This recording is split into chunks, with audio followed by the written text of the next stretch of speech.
जय हिंद दोस्तों। वैसे तो एक इंसान के शरीर में कई प्रकार के कैंसर पाए जाते हैं, जैसे माउथ कैंसर, मुंह का कैंसर जिसको बोलते हैं, किसी को ब्रेस्ट कैंसर हो जाता है, किसी को लंग कैंसर हो जाता है, किसी को कोई कैंसर, किसी को कोई प्रकार का कैंसर, यानी कि कई प्रकार के कैंसर हो सकते हैं। लेकिन मैं आज बात करने वाला हूँ माउथ कैंसर यानी कि मुंह के कैंसर के बारे में, उसके लक्षण, कारण और आयुर्वेदा का इलाज। आयुर्वेद में इलाज लेना चाहिए या नहीं लेना चाहिए, लेना चाहिए तो कब लेना चाहिए, क्या कैंसर एक बार ट्रीटमेंट कराने के बाद दोबारा हो सकता है या नहीं हो सकता, या हो सकता है तो किन लोगों को ज्यादा होने के चांसेस हैं, और वो लोग बचाव कैसे कर सकते हैं कि दोबारा कैंसर उनको ना हो, इसकी स्टेज कितनी होती है। तो आइए एक एक करके इन सभी विषयों पे बात करते हैं। वीडियो बहुत ही ज्यादा महत्वपूर्ण है, तो आज के इस वीडियो को बिल्कुल भी स्किप मत करना और ये जानकारी ज्यादा से ज्यादा अपनी टीम में, अपने आसपास के लोगों में शेयर जरूर करना है, क्योंकि हमारा मकसद केवल इतना है कि लोग ज्यादा से ज्यादा जागरूक हों। जो हमारी भारत की पद्धति है, आयुर्वेदा की पद्धति है, उसके तहत और अपने बचाव के तहत एक व्यक्ति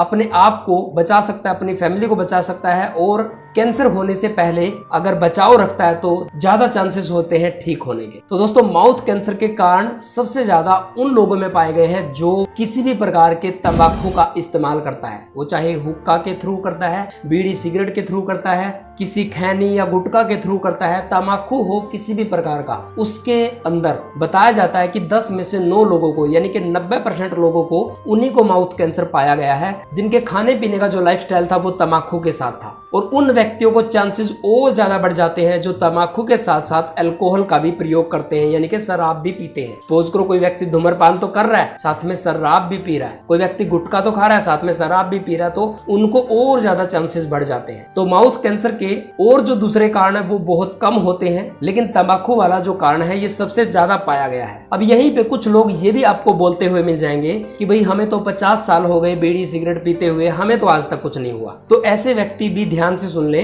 देखिए, हर बॉडी का एक इम्यून सिस्टम अलग अलग होता है, हर बॉडी का डिफेंस सिस्टम अलग अलग होता है, यानी कि जो बचाव करने के हमारी इम्यूनिटी पावर होती है बॉडी के अंदर, वो सब व्यक्तियों की अलग अलग होती है। आपने देखा होगा कुछ व्यक्ति ऐसे भी आपको सुनने में मिले होंगे जो कहते हैं कि मैं बाहर का कुछ भी खा लूं, चाय भी पी लूं ना, तब भी मेरे को प्रॉब्लम हो जाती है। और कुछ लोग ऐसे भी होते हैं जो बाहर का ही खाते हैं, फास्ट फूड खा लेते हैं, कहीं पे कुछ भी खा लेते हैं मार्केट में, लेकिन वो कहते हैं जी हमें तो कुछ नहीं होता। तो वो सारा का सारा खेल कहाँ पे होता है? अगर कोई व्यक्ति आपको ऐसे बोलता है कि मैं तो इतने दिन हो गए शराब पीते हुए, बीड़ी पीते हुए, मुझे तो कुछ नहीं हुआ, तो इसका मतलब ये नहीं है कि उसको होगा ही नहीं, उसको चांसेस हैं, सबसे ज्यादा उसी को चांसेस हैं। बस ये हो सकता है कि कब तक उसकी बॉडी उसको बचाए रखती है, उसका इम्यून सिस्टम, लेकिन उसको जरूर हो सकता है, और सबसे ज्यादा चांसेस उन्हीं लोगों के होते हैं। अब माउथ कैंसर के लक्षण कैसे होते हैं, आपको कैसे पता चलेगा कि ये माउथ कैंसर हो सकता है? तो सबसे पहले तो आपके मुंह के अंदर, आपके होठों के पीछे छाले पड़ना, गले के अंदर छाले पड़ना, या फिर कहीं पे गांठ बन जाना मुंह के अंदर,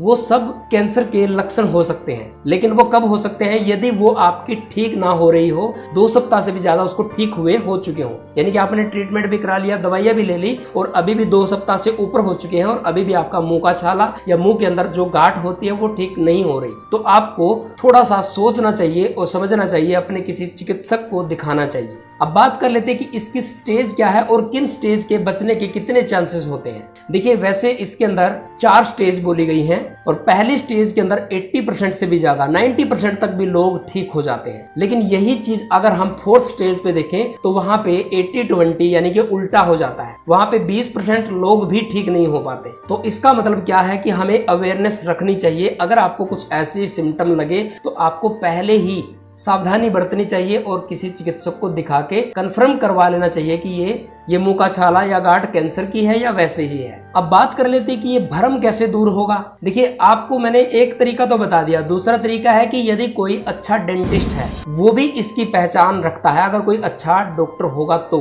वैसे तो कैंसर के सुपर स्पेशलिस्ट है ही, वहां पे आप जा सकते हैं, लेकिन आपको अभी डर लगता है कि यार बड़े हॉस्पिटल में जाऊंगा, ज्यादा खर्च होगा, या फिर वो कहीं वैसे न डरा दे, आपको मतलब अलग अलग मन में विचार जो आते हैं, उनसे बचने के लिए आप एक अच्छे डेंटिस्ट से दिखा सकते हैं। उनको लगभग पहचान होती है कि आम छाले और कैंसर के छाले में क्या अंतर होता है, और गांठ तो वैसे भी मुंह के अंदर होती ही नहीं है, ठीक है। इसके अलावा गले से खून भी कई बार आना शुरू हो जाता है, घुटने, मुंह के अंदर खाने में, घुटकने में दिक्कत हो जाती है, कई प्रकार की चीजें होती हैं जो आपको पता होनी चाहिए। अब बात कर लेते कि क्या कैंसर का इलाज कराने के बाद भी दोबारा हो सकता है। देखिए, 2 बातें होती हैं। खासकर जिन व्यक्तियों को मैंने बताया कि बीड़ी, सिगरेट, गुटखा, हुक्का यानी कि नशीली चीजों का इस्तेमाल करते हैं, धूम्रपान का इस्तेमाल करते हैं, तंबाकू का इस्तेमाल करते हैं, उन व्यक्तियों को ज्यादातर चांस होते हैं कि उनके फिर लंग्स में कैंसर हो जाए। यानी कि मुंह का कैंसर ठीक कराने के बावजूद भी बहुत सारे लोगों को 4 या 5 साल के बाद उनके फेफड़ों के अंदर कैंसर बन जाता है, उनके लंग्स में कैंसर बन जाता है। यानी कि हो सकता है, और बहुत ज्यादा चांस किनके होते हैं? जो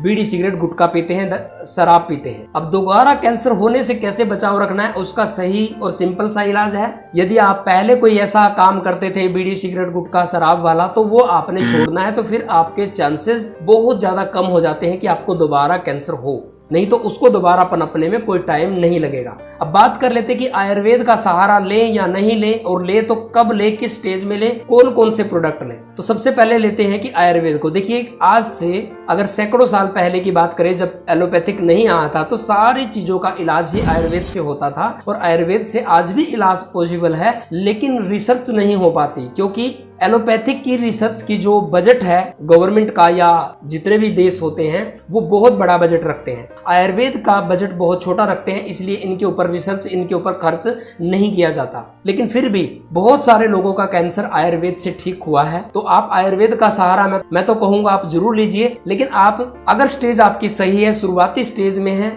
यदि आप फर्स्ट स्टेज तक हैं और आपको पता चल जाता है, तो आपको आयुर्वेद का सहारा जरूर लेना चाहिए। और यदि स्टेज आपकी बढ़ चुकी है या लास्ट स्टेज में जा चुके हैं, तो फिर आपको पहले कोई ट्रीटमेंट कराना चाहिए, उसके बाद आपको आयुर्वेद का सहारा जरूर लेना चाहिए। अब यहाँ पे कुछ लोग ये बोलेंगे कि ट्रीटमेंट कराने के बाद फिर हम आयुर्वेदिक प्रोडक्ट यूज करें। देखिए, मैंने जैसे पहले भी बताया था कि कैंसर का ट्रीटमेंट कराने के बाद भी दोबारा हो सकता है, इसलिए आप आयुर्वेद का प्रयोग करेंगे और उन चीजों को छोड़ देंगे जिनकी वजह से माउथ कैंसर बनता है, तो आप डेफिनेटली आने वाले समय में दोबारा कैंसर होने से बच सकते हैं। अब बात कर लेते हैं कि आईएमसी के कौन कौन से प्रोडक्ट आप ले सकते हैं। सबसे पहले तो आपको विहिट गोल्ड टैबलेट लेनी चाहिए। विहिट गोल्ड टैबलेट एक सुबह एक शाम आपने लेनी है, क्योंकि विहिट गोल्ड टैबलेट विहिट ग्रास से बनती है, जो बहुत ज्यादा आपके ब्लड के सेल्स को नया बनाने का काम करती है, और कैंसर के अंदर आपके सेल्स पे सबसे ज्यादा इफेक्ट पड़ता है, इसलिए विहिट गोल्ड टैबलेट सबसे बेस्ट ऑप्शन है। सेकंड, आपने सुपर हेल्थ कैप्सूल या फिर ट्रू हेल्थ कैप्सूल लेना है, क्योंकि इसमें अदरक, लहसुन और कलौंजी का मिश्रण है, जो काफी हद तक सहायक होगा आपके माउथ के कैंसर के सेल्स को खत्म करने में और आपकी बॉडी को इम्यूनिटी पावर देने में, ताकि आपकी बॉडी उसको काफी हद तक रिपेयर कर सके। तीसरा प्रोडक्ट आता है आईएमसी का ही गोमूत्र। जी हाँ दोस्तों, अब बहुत सारे दोस्त गोमूत्र का नाम सुन के परेशान हो जाते हैं कि हम इसको कैसे लें, क्योंकि उसमें दुर्गंध वगैरह आती है। तो मैं आपको एक चीज पहले ही क्लियर कर दूं, आईएमसी का जो भी गोमूत्र है वो ट्रिपल प्योरीफायर करके, और उसमें से जिस गाय के यूरिन से यूरिया निकलता है, जिसकी वजह से बदबू आती है, वो चीज निकाल रखी है, और उसके अंदर तुलसी और इलायची भी डाल रखी है, ताकि उसके अंदर बदबू बहुत कम हो जाए। यानी कि वहां पे नाम मात्र बदबू आएगी, आपको पता भी नहीं चलेगा कि आप गोमूत्र का सेवन कर रहे हैं। तो गोमूत्र भी आयुर्वेद के अंदर बताया जाता है कि बहुत ज्यादा फायदेमंद होता है। आईएमसी का ही क्यों लेना है वो मैंने आपको बता दिया, क्योंकि उसके अंदर बदबू नहीं है, आप आराम से उसकी डोज ले सकते हैं। उसको आपने 30-30 ml सुबह और शाम 2 टाइम इस्तेमाल करना है। चौथा प्रोडक्ट आप ले सकते हैं दोस्तों, श्री तुलसी। श्री तुलसी के तो बारे में बताया गया कि ये 200 प्रकार की बीमारियों के अंदर लाभदायक है। चाहे किसी को छोटी मोटी प्रॉब्लम है, चाहे फ्लू है, बुखार, जुकाम, खांसी है, या फिर कैंसर है, हर प्रकार का व्यक्ति इसको ले सकता है। बाकी आप आईएमसी का कोई भी प्रोडक्ट जब भी किसी ट्रीटमेंट में शुरू करें, तो आप आईएमसी के हेड ऑफिस में बात करके, डॉक्टर मैडम से सलाह लेके, सही कंसल्ट करके अपना आयुर्वेदिक प्रोडक्ट लेना शुरू करें। और इतनी खास इन्फॉर्मेशन को जानने के बाद भी यदि आपने अब तक लाइक नहीं किया, तो प्लीज दोस्तों लाइक कर दीजिए। और यदि आपने आज तक कभी भी चैनल पे सब्सक्राइब नहीं किया था, तो आज कर दीजिए। मिलते हैं किसी ऐसी ही नेक्स्ट इन्फॉर्मेशन वाली वीडियो के अंदर। तब तक के लिए आप सबका बहुत बहुत धन्यवाद। जय हिंद, गुड एमसी।